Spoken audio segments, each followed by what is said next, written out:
بہت آسانی کے ساتھ اس کو پڑھتے بھی ہیں، اس کو دیکھتے بھی ہیں، اس کو چھوتے بھی ہیں، ورنہ اس کی طاقت اور اس کے کرن تو ایسا تھا کہ ہماری مجال نہیں تھی کہ ہم اس کی طرف نگاہ کرتے۔ اللہ کی تجلیات کا کون تحمل کر سکتا ہے؟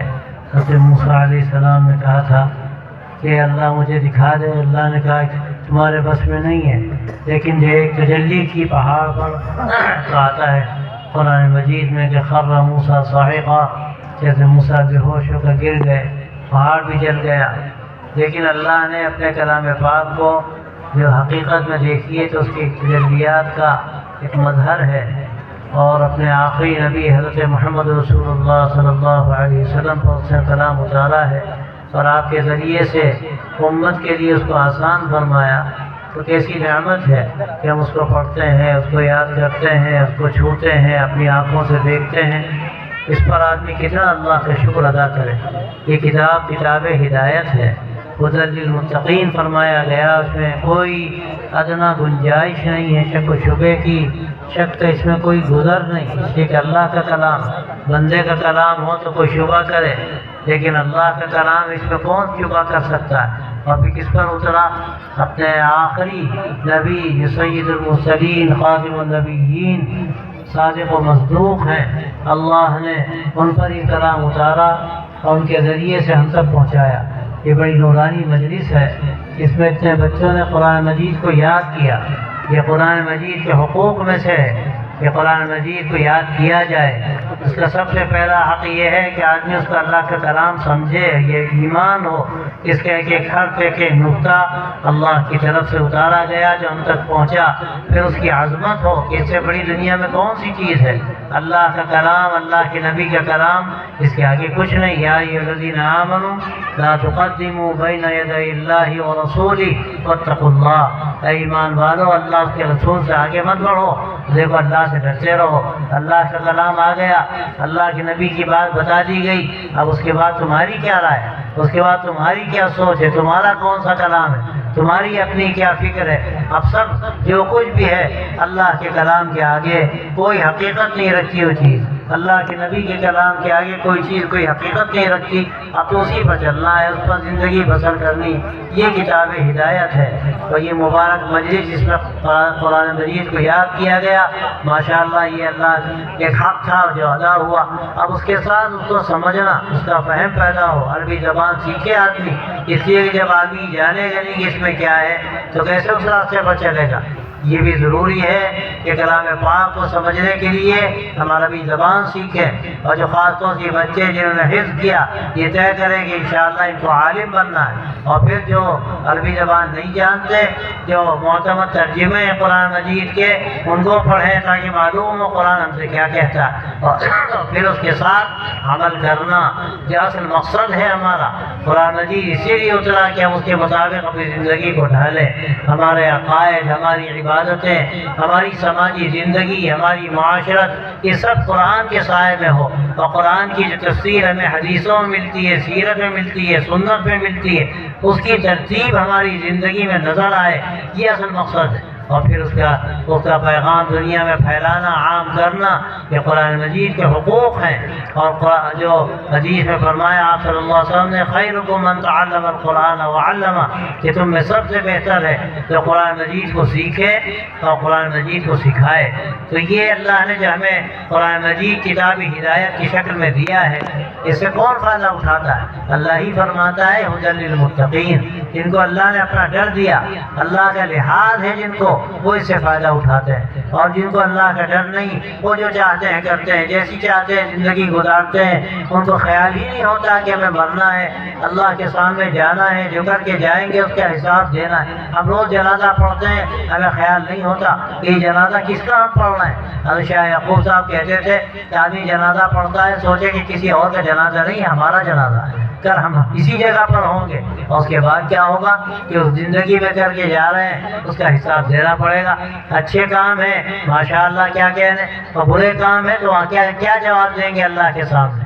آج ہماری یہ سماجی زندگی ہے، اگر آپ دیکھیے کیا کیا خرابیاں ہیں. ہمارے نوجوان نشے کی طرف جا رہے ہیں، اور بہت سے نوجوان ایسا نشہ کرتے ہیں کہ بعض مرتبہ خود ان کو اندازہ نہیں ہوتا.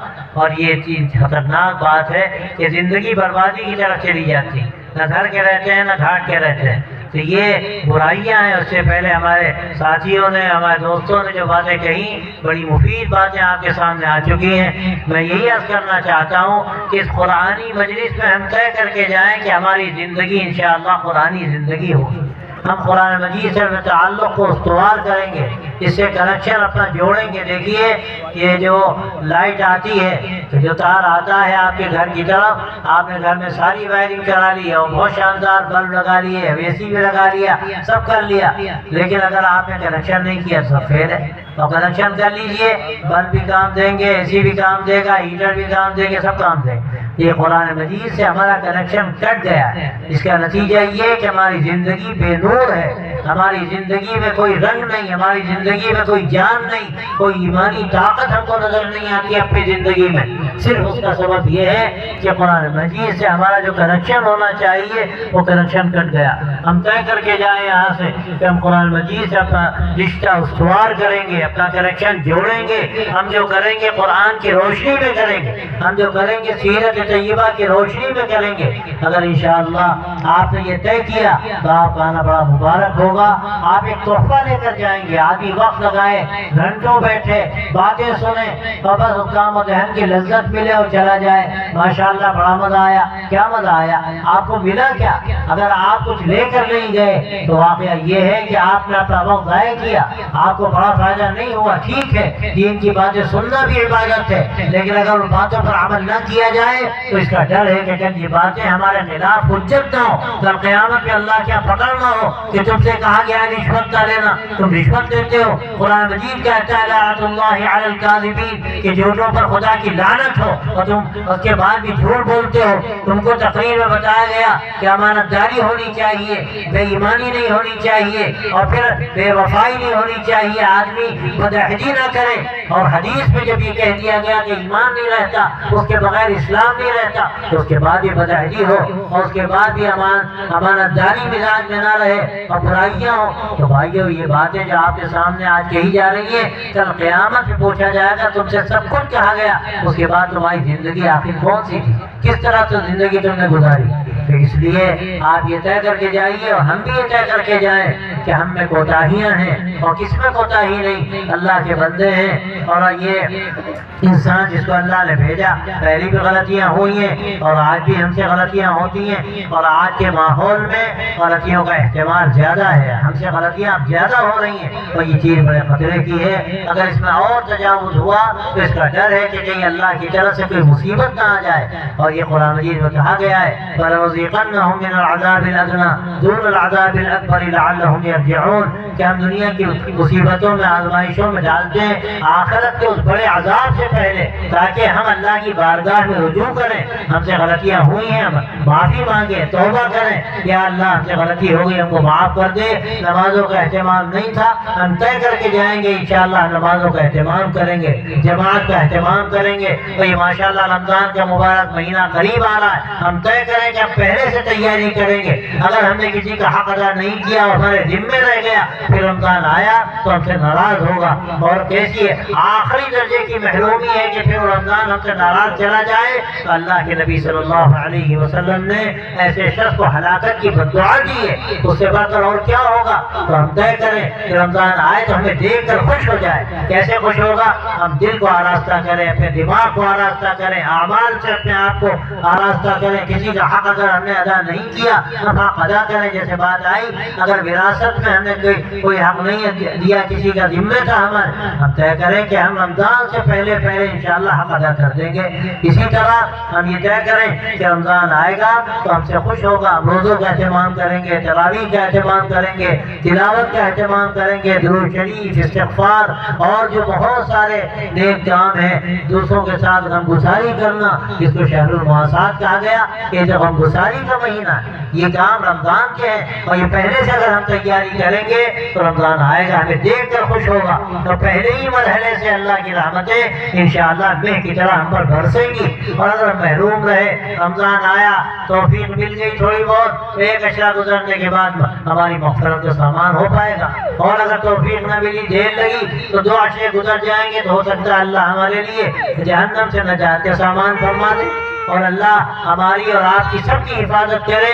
آخری درجے کی محرومی ہے، خدا نہ خواستہ کہ رمضان گزر جائے اور ہم سے ناراض جائے، تو یہ بھی ہمیں طے کرنا ہے۔ انشاءاللہ اللہ تبارک و تعالیٰ نے کرم فرمایا، یہ مہینہ قریب آیا، ہم اس کی تیاری بھی کریں، اور آنے سے پہلے ہم تمام غلط کاموں سے توبہ کر لیں۔ تو یہ بہترین موقع ہے، آپ کے سامنے ساری باتیں کہہ دی گئی، ہم اپنا جائزہ لے کر یہاں سے جائیں، اپنے آپ کو آراستہ کر کے جائیں، طے کر کے جائیں کہ ہم غلط کام سے بچیں گے، ہم قرآنی نسبت اپنے اندر پیدا کریں گے۔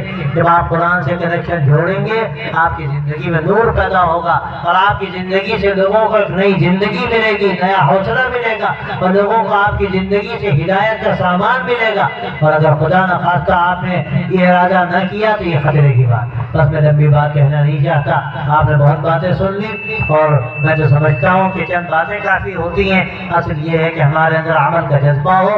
بس میں یہ امید کرتا ہوں کہ آپ اس جذبے کے ساتھ جائیں گے اور ایک تحفہ لے کر جائیں گے۔ اگر آپ نے ایسا کیا تو آپ کا آنا اور یہاں بیٹھنا مبارک ہوگا اور خیر کا ذریعہ ہوگا، ورنہ تو یہ ہو سکتا ہے کہ ہمارے خلاف حجت ہو۔ اللہ تعالیٰ سب کی حفاظت فرمائے۔ ہماری عزیز بچوں نے جنہوں نے قرآن مجید یاد کیا، اللہ تعالیٰ ان کے عمروں میں، ان کے کاموں میں برکت دے، ان کے خاندانوں میں برکت دے، اور تعالیٰ کا خیر ان کے لیے مقدر فرمائے، اور قرآن مجید ہمیشہ ان کو یاد رہے، پختہ رہے، اور قرآن مجید کے پیغام اللہ تعالیٰ کی زندگی میں اتارے، اور پھر اس پیغام کے حامل ہوں، دنیا میں اس پیغام کو پھیلائے۔ اللہ تعالیٰ ان کے والدین کو، ان کے اساتذہ کو بھی اس خیر میں شامل فرمائے۔ اس مدرسے کو اللہ ترقی دے، برکت دے۔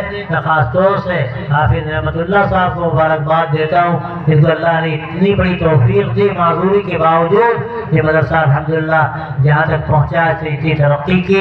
ہمیں امید ہے کہ ان کا یہ اخلاص اور ان کی یہ قربانی ہے کہ اور آگے بڑھے گا، اور پورے علاقے کو اس سے فائدہ ہوگا۔ اللہ تعالیٰ قبول کرے اور خیر و برکت کا ذریعہ بنائے۔ وآخر دعوانا ان الحمدللہ رب العالمین۔